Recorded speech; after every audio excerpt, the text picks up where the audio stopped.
60 साल की सर्विस में संविधान में भी है कि 60 साल की सर्विस के लिए कॉन्ट्रैक्ट नहीं बना। तो किसी भी विभाग में अगर एमसीडी में है तो आपसे निवेदन है कि कॉन्ट्रैक्ट को बंद किया जाए। कॉन्ट्रैक्ट का सीधे सीधा मतलब है सर कि कॉन्ट्रैक्टर को अगर आप चेक देते हो तो सिर्फ कॉन्ट्रैक्टर को देते हो, चाहे वो 100 कर्मचारियों का हो चाहे 200 का हो। सर आप उसको चेक करवाइए कि 50% से ज्यादा उसकी जेब में जाता है सर पैसा। बहुत बड़ा शोषण है सर।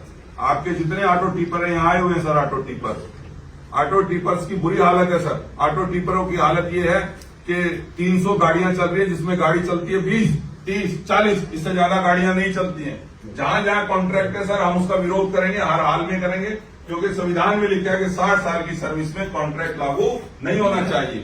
तो इसलिए आपसे निवेदन है कि आप एमसीडी में कॉन्ट्रैक्ट बेस को खत्म करके इनको पे रोल पे लिया जाए। ये 20-20, 25-25 साल से बच्चे जो हैं ये नौकरियों पे हैं, ये पे रोल पे आने चाहिए। इसके साथ साथ सर ये जो इनको जो सैलरी दी जा रही है उसमें जब कॉन्ट्रैक्टर को कमीशन दे रहे हैं तो आपसे निवेदन है कि वो सैलरी अगर इनको 16 दे रहे हैं तो उसको कम से कम एक बंदे की आपके ऊपर लेवी जो आ रही है वो 20-25 हजार रुपये आ रही होगी, तो वो सैलरी क्यों ना उन्हीं बच्चों को बढ़ा के दे दी जाए ताकि वो काम अच्छे से हो सके।